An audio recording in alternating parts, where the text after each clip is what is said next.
Thank you, Vasu. We've had a poem and a film as promised, so we thought this was just going to be a boring intellectual policy discussion. It's going to be that too, but it's bookend by these literary flourishes. Thank you very much for that.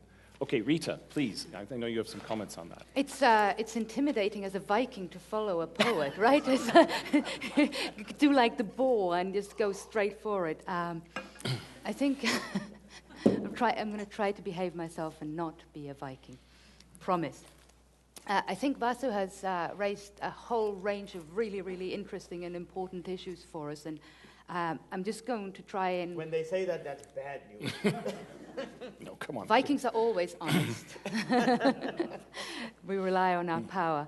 But it's impossible to pick up on everything that you've said, and I also didn't know what he was going to say, so I'm going to throw out a few things, pick up on a couple of things, and maybe try and contextualize it in about 10 minutes or so. I think one of the big questions that follows from what Vasu said is, does pluralism follow from development, or does pluralism follow from democracy?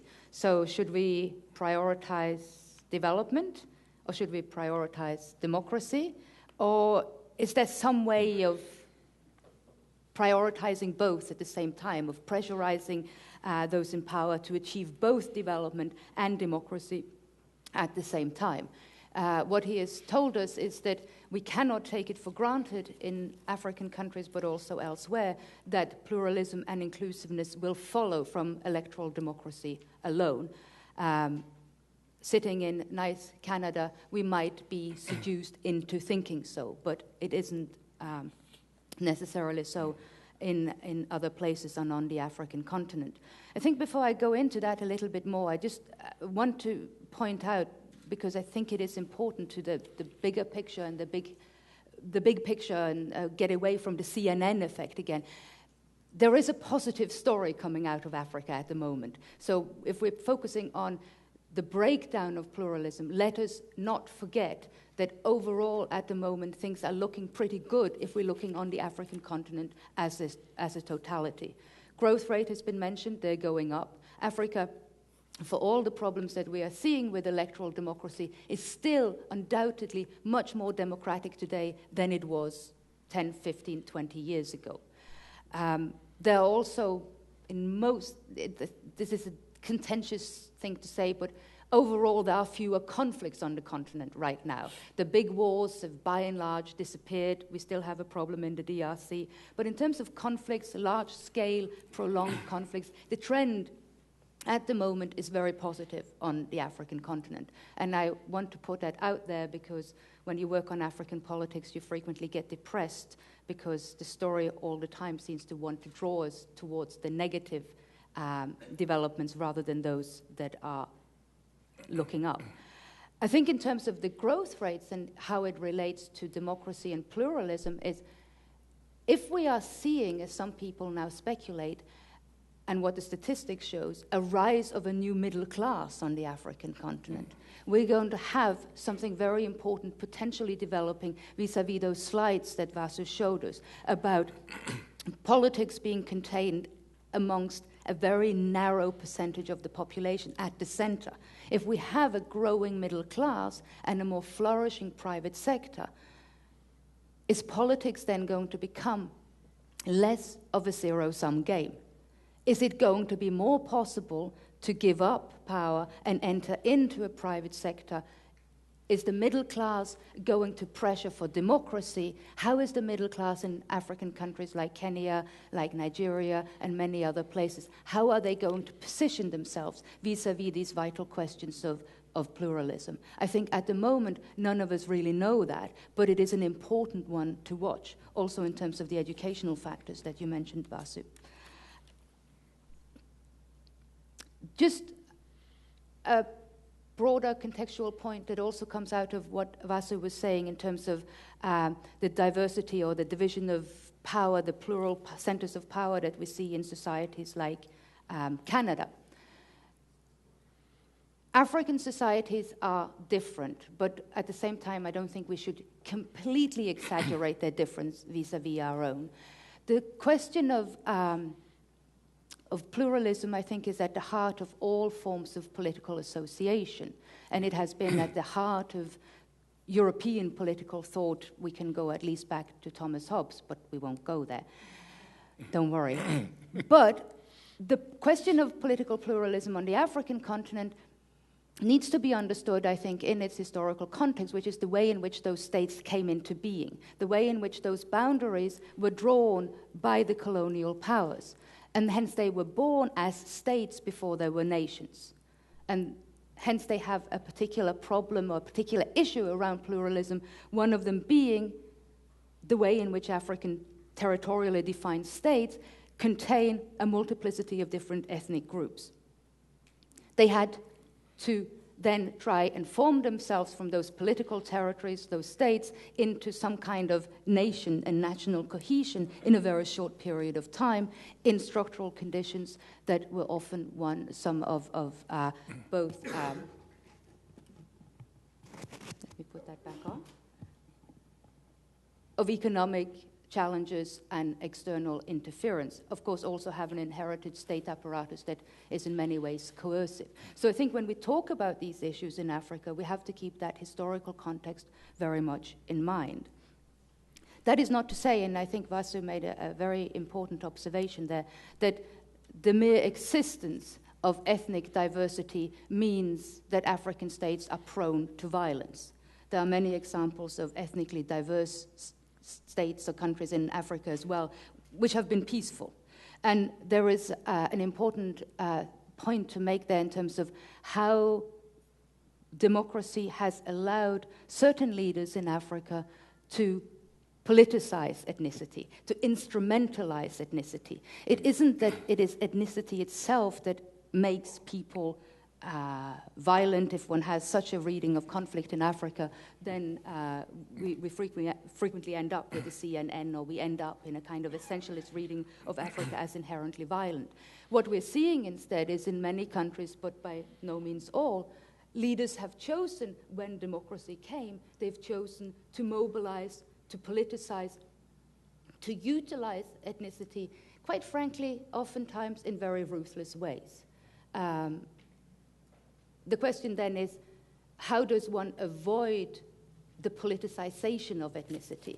How do we allow ethnicity to be something that can be, say, a cultural ethnicity, a linguistic expression of difference, but one that political leaders do not ruthlessly exploit?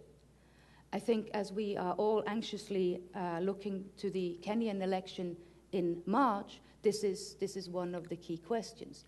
How are the leaders there going to position themselves? I think what is happening in Kenya, and we can talk more about it later, but now when we see the two former political leaders, Ruto and Uhuru Kenyatta, who are both going to be charged in the International Criminal Court, now standing shoulder to shoulder and campaigning on the same platform in the upcoming elections, what they're telling us is that for the leaders, ethnicity is not really what is at stake. What is at stake is precisely what Vasu said, is hanging on to power, clinging on to power, and ethnicity is merely a tool in that competition.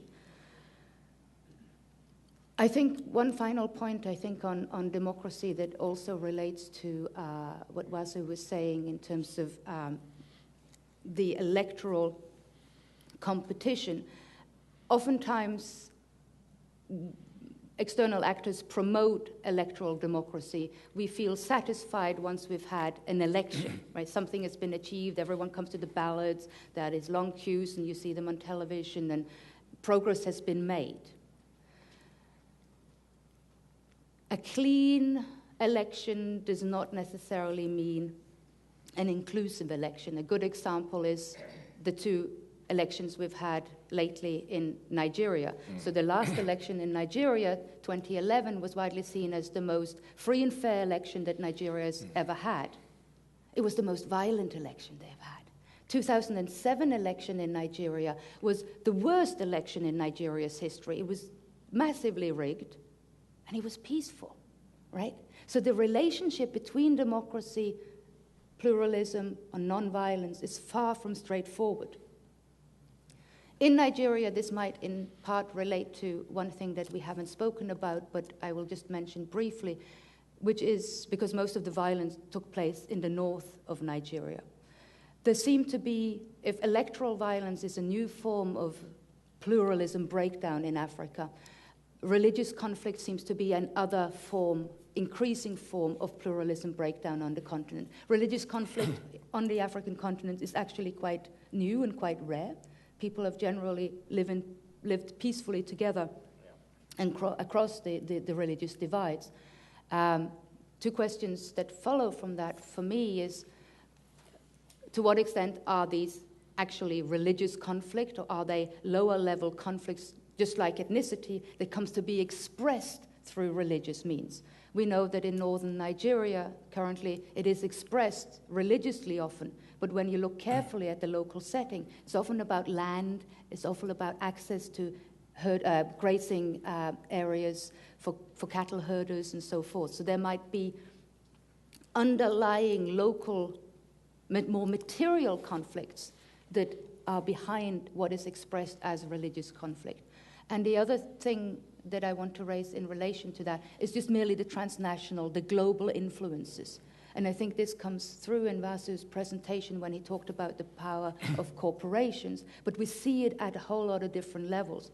Big question regarding the expression of religious violence on the African continent at the moment. What are the transnational influences from various religious sides?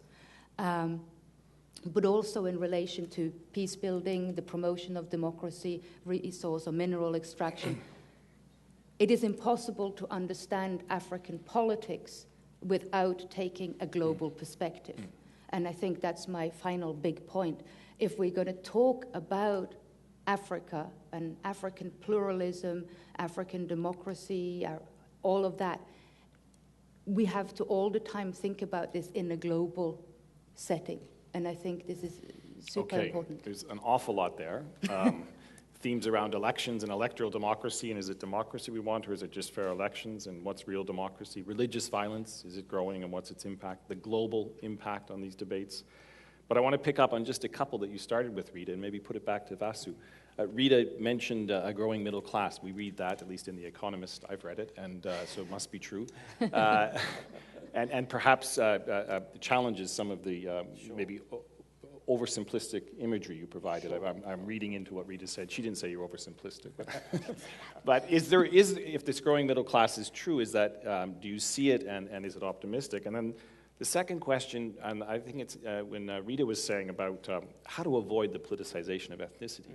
I read into her question a certain frustration I had with, I accept your argument about it's taken us a long time, so we should be patient with Africa, and that's certainly true, and we should contextualize and understand. But while this process happens, what can be done, nevertheless, to manage pluralism breakdowns? And in that context, Rita's question about how to avoid the politicization of ethnicity. Is it inevitable until we reach some end state you spoke about? We can't accept that, so in the meantime, what can be done about it, and where have you seen success? Sure. Thank you, David. Let me just say that was a framework just to illustrate a point rather than a deep analytical analysis of what problems on the continent are. But the growing middle class is still very, very small. So largely, even if you let's take Kenya, for example, because it's probably Kenya or Ghana are better examples of a growing middle class. But even in Kenya and Ghana, that middle class is still very thin. Apart from being very thin, that middle class in many ways is participating in a lot of the predatory center that we're talking about. And that's part of the problem. You know, a few years ago, and our colleague from Angola is here, I met with one of the candidates who was contesting the presidency, Nascimento,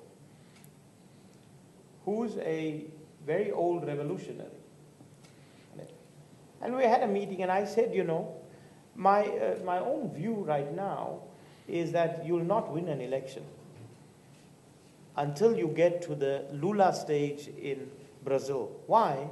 Because right now, every Angolan, even in that middle class that was growing, the slight middle class, that's the same with the Kenyans, etc., thinks there's an easy way to economic empowerment, and that's corruption. And so long as you have that, and there isn't that broad movement,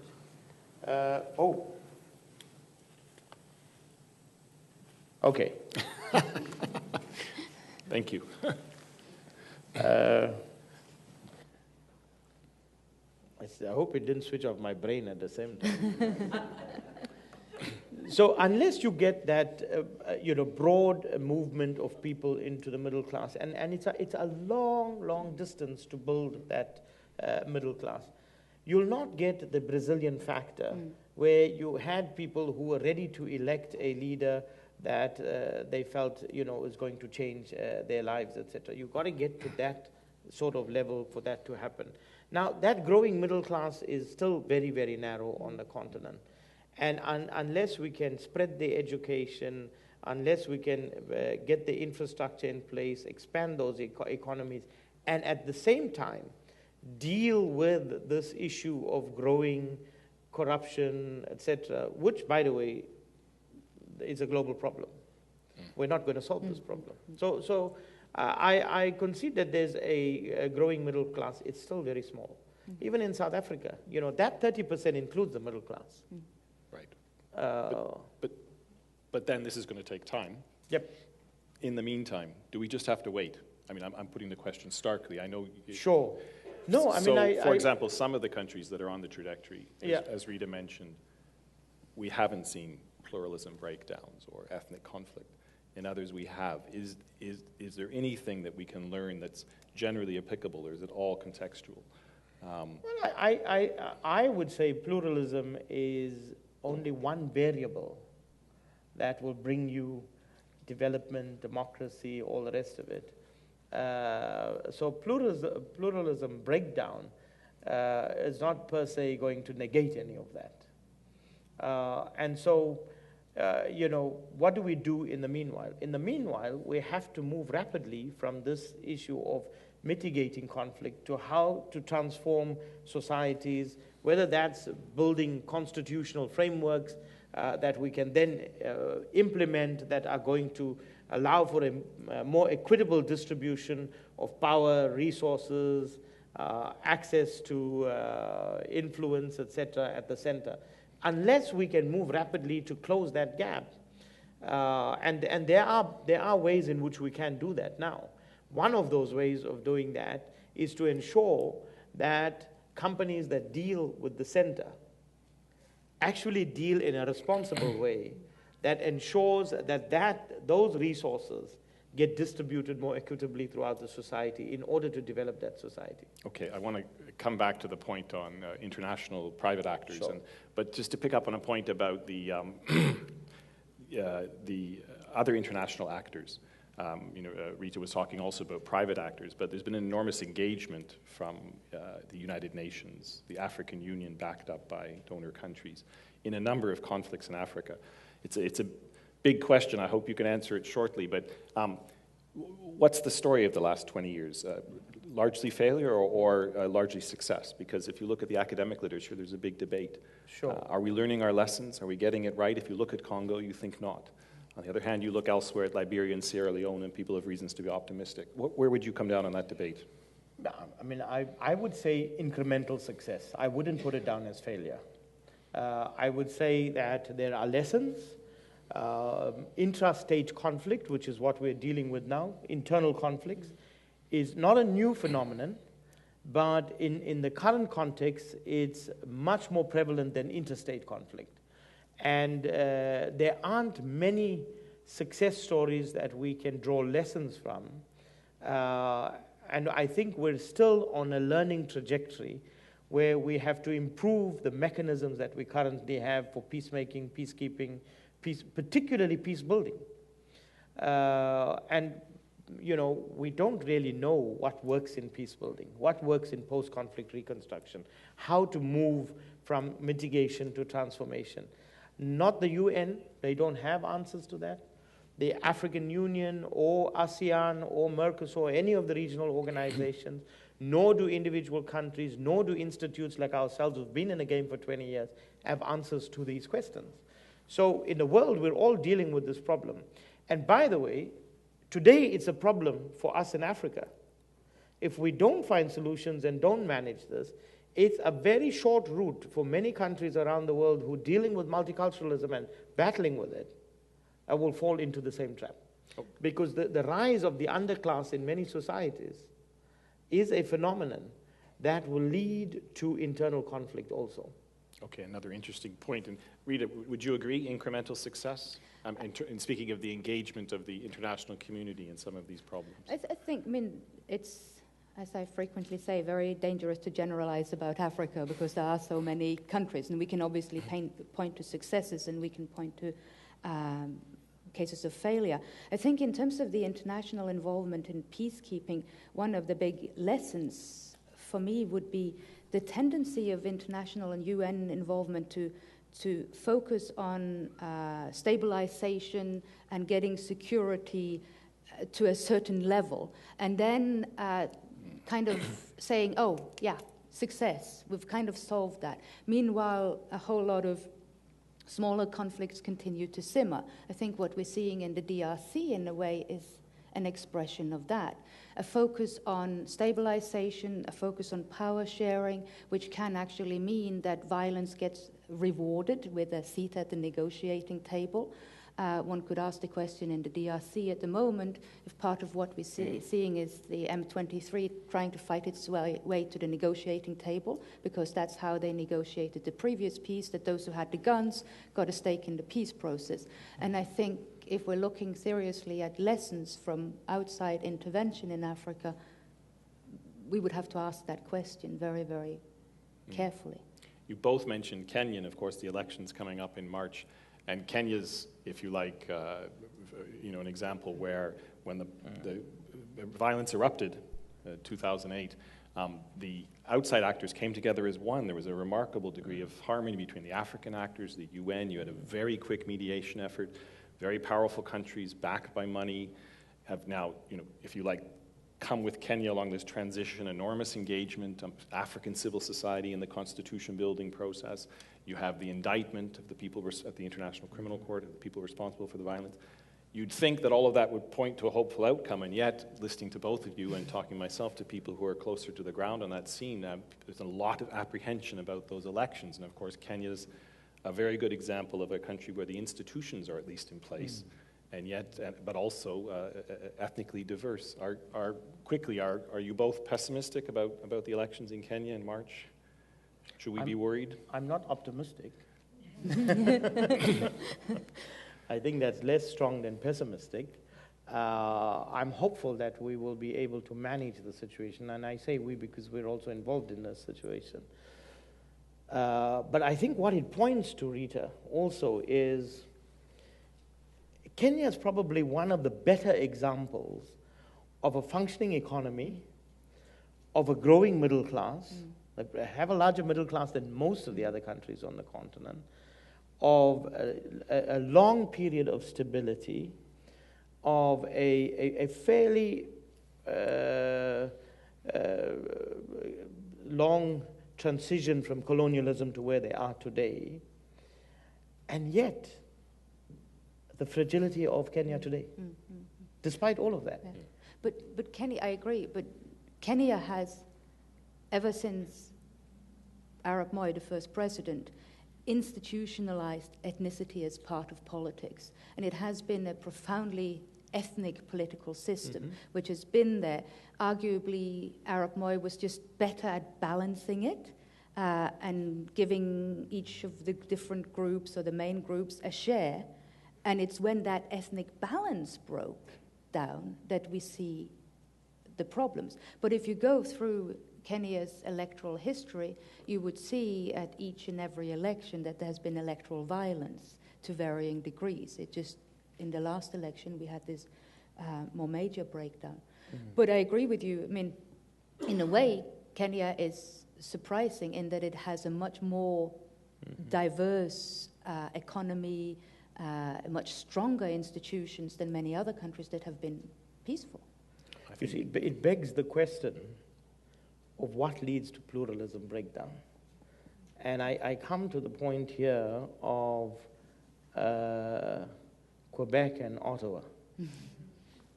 I was hoping we'd avoid that. Now, you didn't think I came all this way to avoid that. Because part of the construction of pluralism was the devolution of power, right? Yeah, and inclusiveness.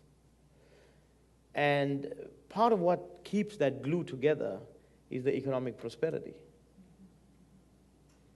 If tomorrow you had a leader, it's possible, that decided to assert one nationalism over the other, and then also distributed the resources inequitably, you think there'd be the possibility of conflict here? Take Catalonia, and Spain.